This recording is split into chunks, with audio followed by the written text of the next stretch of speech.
Golden Radio Hour.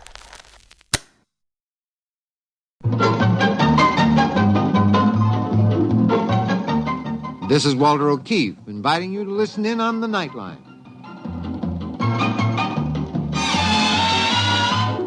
Tonight, live the incredible life of ages yet to come, in a time that might be 1,000,000 years from now, on X-1.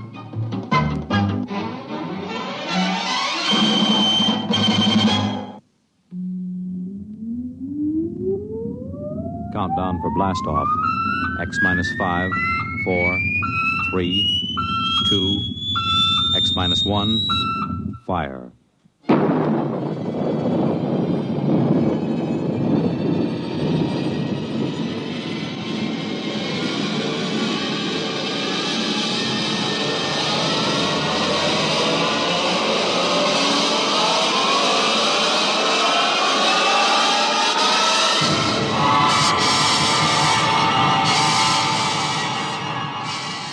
From the far horizons of the unknown come tales of new dimensions in time and space.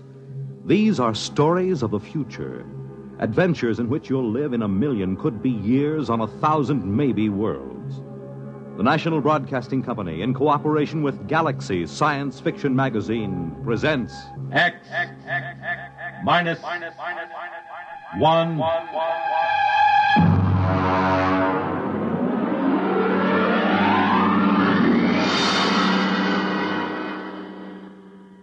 Tonight, Point of Departure by Vaughn Shelton. But first, hear this. A garden party for a queen, and you're invited. A trip to Tokyo, and you'll go along. The Army football game at West Point, and you have a seat on the 50-yard line. These are just a few highlights of the weekend Monitor has planned for you. Tomorrow night, Jinx Falkenberg is your personal guide at the party being given for England's Queen Elizabeth in the garden of the British Embassy in Washington, D.C. Saturday, you'll be off to historic West Point for the great Army-Pittsburgh football game. And that excursion will be followed later in the Monitor day by a trip to Tokyo, where you'll visit the famed Japanese Kabuki Theater and the exotic Ginza nightclub district. Eleanor Roosevelt, Helen Hayes, Pat Boone, and Tony Perkins will be among the celebrities visiting Monitor this weekend. There'll be music, comedy by Fibber McGee and Molly, Bob and Ray, features, news, and sports. So start your weekend right with Monitor on Friday night and stay with Monitor all weekend long over most of these same NBC radio stations.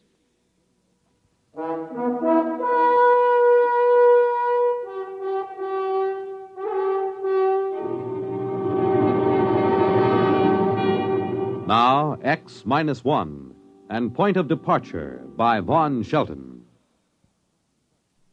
Before I make this statement, I am well aware that you, gentlemen, are the board of directors and not likely to believe me. The overwhelming concrete fact that we face is that the Utah Flats atomic plant is short $300,000. You've asked for an explanation before the district attorney's office is called. I shall explain, but I know I will not be believed.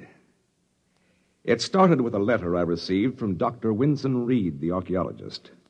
He is the top man in his field. You may have heard of the Yucatan discoveries and, of course, the Poseidon tablets found in the vault under the Sphinx. His letter introduced me to a Simon Kane, who flew in from Salt Lake City and made an appointment for the following afternoon. Mr. Donner, I'm sorry that Dr. Reed has left again for the field. I should like to have him with me at this meeting. Well, Mr. Kane, I don't quite understand why you've come to me.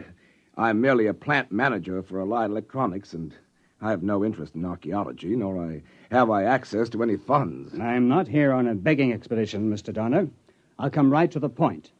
Do you know anything of the Poseidon tablets? Well, I've read newspaper accounts. The preliminary translations of the protolithic seals that surrounded the tablets indicate a civilization that flourished on the equatorial continent until it was destroyed by a natural catastrophe, identified as the biblical flood at about 10,000 B.C. Oh, really? I'm afraid I had it confused with the Dead Sea Scrolls. Oh, well, the lay public has not been informed that the tablets have been opened. Opened? Why, yes. The original inscriptions surrounded them. They were in wedge-shaped characters on baked clay. They have been removed from the tablets. Well, it's all very interesting, but really, I Mr. think... Donner, 14 tablets were never registered with the Egyptian Museum. They remain at large. 6 of them have been translated so far. They indicate a scientifically advanced culture, and particularly they concern themselves with a solar energy converter. You mean that literally? A power source from the sun? Yes, according to the preliminary translations, this solar converter delivers such fantastic power that it makes our nuclear source look as primitive as a windmill. And I suppose that's why you've come to me. Yes, we wanted to check the inscriptions against actual tests in the laboratory in a field. Well, I'm quite willing to have my engineering staff look over the plans and give you an opinion if it will help you in your research. Why, that seems quite fair. I'll bring them to your office in the morning.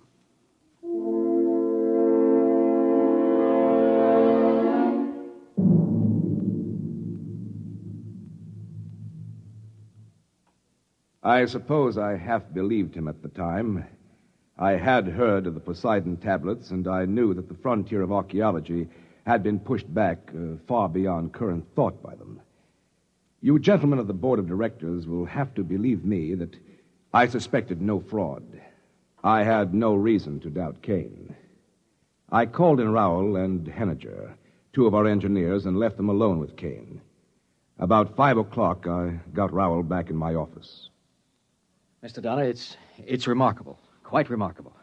Of course, I don't quite understand the field mathematics involved. Rowell, I want a simple answer from you because I'm a simple executive type. Will that thing work or not? Well, of course, it'll need a field test, but theoretically, I see no reason why it shouldn't. Should we build it? Well, there isn't any question, is there? It's revolutionary. Quite revolutionary. All right. You and Henniger are assigned to it. I'll give it a project name in the morning and allocate a research budget. You'll be working with Mr. Kane.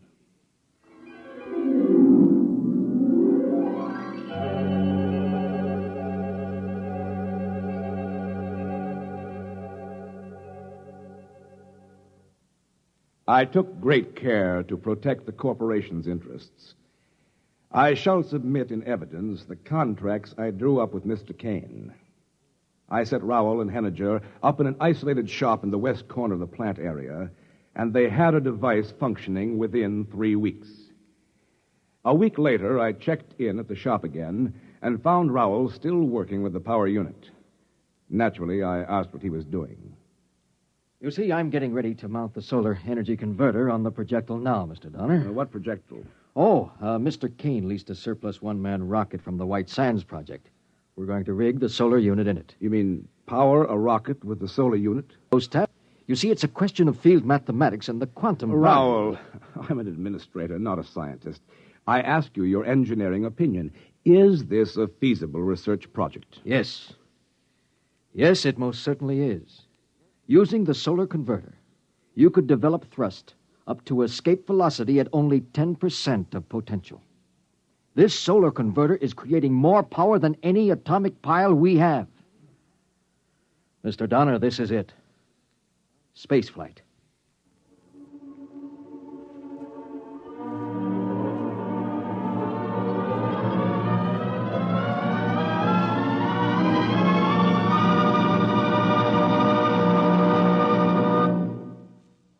You are listening to Point of Departure, tonight's attraction on X-1.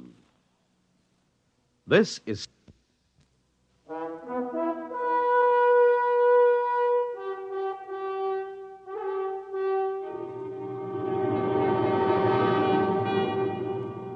Now back to X-1 and Point of Departure. Of course, whereas the purchase of the projectile was not authorized, I should like to point out to the board that I acted most conservatively. I checked the cost sheets and discovered that the rocket purchase was actually within the allowable debt limitations for my department, and so I okayed the project. However, I was concerned with the irregularity of an expenditure before authorization, so I drove out to Simon Kane's place to speak to him about it. Oh, Mr. Donner, I'd like you to meet Porter Hayes. Hi. How do you do? No, look here, Mr. Hayes has agreed to fly the ship. Look, that's what I want to talk to you He's about. with the Pan-Columbian Project, and he's flown all the other types that have been flown so far. This is the one that'll make history, Mr. Donner. This ship will fly anywhere in the solar system. Probably clear out to most other planets without even carrying a fuel supply. Best thing about it is the actual guarantee of a return trip. You know, those geniuses down at Pan-Columbia have plenty of ideas for getting you out there, but very few for getting you back. I've been showing Mr. Hayes the photographs of the original tablets and translations. You see, Mr. Donner, aren't they beautiful work? Kane, I want to talk to you in private. The cost sheets. Hey, Kane, where's the last tablet? There are only pictures of 13 here. That's right. The first 13 tablets take us through the construction of the unit and the ship and the inventor's 6 successful trial flights. The 14th hasn't been translated yet. It takes about a month to decipher each tablet. You do it yourself? Oh, no. That's a special study. My wife does it. She's an Egyptian scholar in her own right. Her father was Egypt's foremost antiquarian. I believe she's about to honor us with her... Nalja. I should like you to meet Mr. Hayes and Mr. Donner. How do you do, gentlemen? How do you do? How do you do? My dear, we thought you could give us a hint about the text of the 14th tablet. Are you far enough along? No, I am sorry. I have only just started. The language symbols are a little different from the others, and it is a bit difficult to read. Well, all I want to know is, when's the ship going to be ready? In good time. It's waited 12,000 years. A week or 2 more won't matter.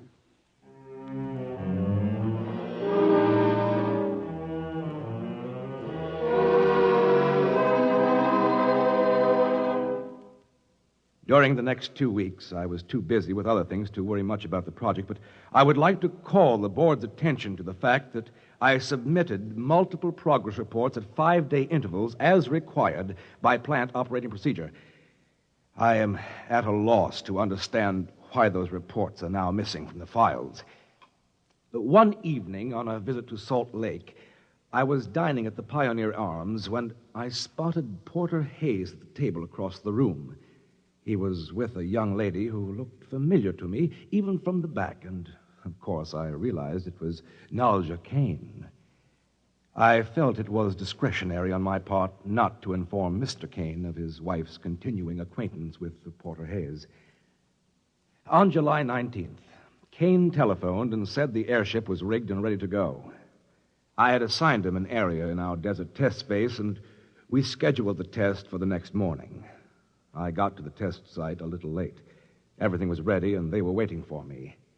The gantry train moved back, and without the usual roar of chemical rockets or the scream of jets, the ship rose gradually to about 10 feet, and then shot up to a couple of hundred, and then stopped again. Kane was on the intercom. Hayes! Hayes! Is it powering right? What does he say? He's satisfied the craft works perfectly. He's going to take it straight out for 4 or 5 hours and then come back. Well, he can't do that. There's too much he doesn't know about that ship. Tell him to come back. Let him alone. He's making history. But the first time... There he goes.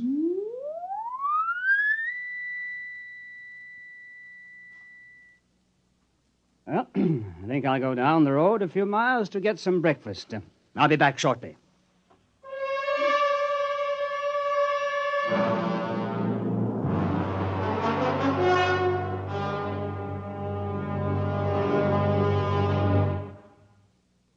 That was 4 days ago. I want it clear to the members of the board that I have not notified the authorities. The ship carried the standard survival kit with 7 days' ration and water, and if he had no operational trouble, Hayes could stay out at least a week. Other than filing the original flight plan with the Joint Astronautics Board, I had no other official obligation. When Kane did not return to the test site by noon, I went to look for him. Meeting with no success, I attempted to question Mrs. Kane at her hotel room. I cannot tell you. I cannot tell you anything. Mrs. Kane, this is a matter of vital necessity to our corporation. I have exceeded my research budget on my own responsibility. I must find your husband. If something happens to the rocket, there'll be an investigation. An official investigation. It will all come out then, won't it? What? About my father. Mrs. Kane, I don't understand. What has your father to do with this? He stole the tablets. At least I thought he did. You mean the tablets that you've been translating? Yes, I thought he had stolen them. Simon Kane told me that. He brought me the cases soon after we were married. I helped him smuggle them out of Egypt to protect my father. He swore if I didn't help him to translate the inscriptions, he'd expose my father and disgrace him. But now it's too late. He's dead. You mean your father? Yes, he is. Porter Hayes told me. He called me this morning. Well, that must have been before the test. My father's been dead for 6 months. Murdered. Simon Kane murdered my father. He killed him and stole the tablets from him. Porter Hayes told me he has the proof. Well, that's...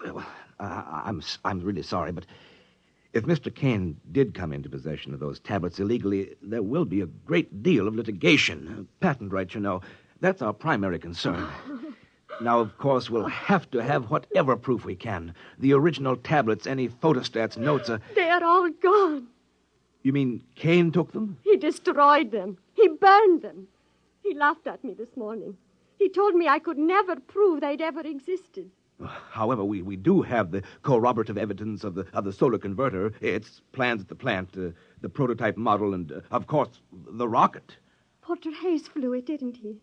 He flew away. Oh, Hayes, yes, but he's on the test flight. Now, as soon as he comes back, we'll have to get his affidavit.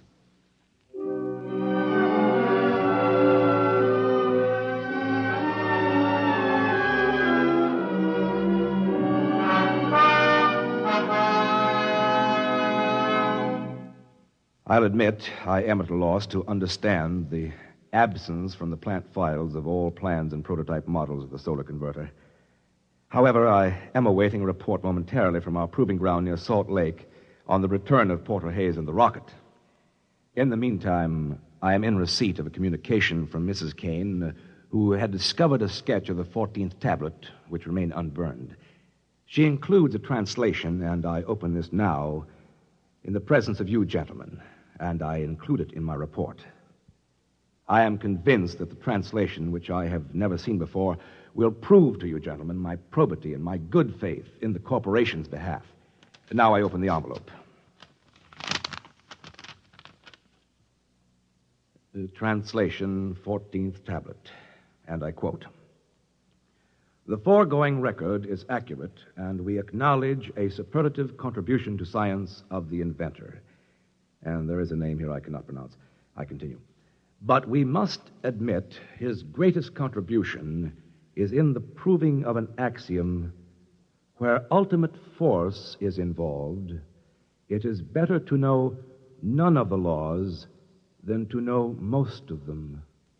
On the 4th day, the aircraft returned from far space to the point of its departure. The aircraft was in excellent condition, but the solar converter was completely fused into a shapeless mass of metal. Of the inventor, the pilot of the craft, nothing remained but his clothing and a handful of white dust. I must conclude my report by proffering my resignation.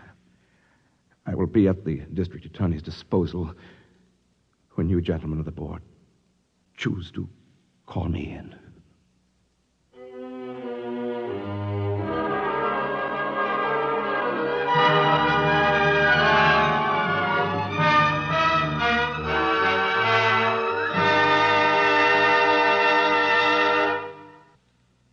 You have just heard X-1, presented by the National Broadcasting Company in cooperation with Galaxy Science Fiction Magazine, which this month features Willie Lay's factual account of the fascinating disappearance of the dodo. On with the dodo hunt. Galaxy Magazine, on your newsstand today. X-1 has brought you Point of Departure, a story from the pages of Galaxy written by Vaughn Shelton and adapted for radio by Ernest Kenoy. Featured in our cast were Dean Lyman Almquist as Mr. Donner and Ilya Braca as Mrs. Kane. This is Fred Collins. X-1 was directed by George Voutsas. and is an NBC Radio Network production.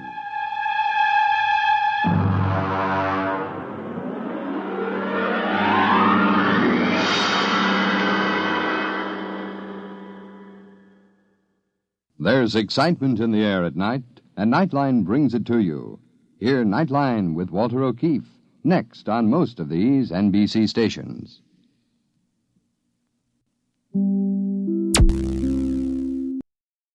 Thank you for listening. Please like and subscribe.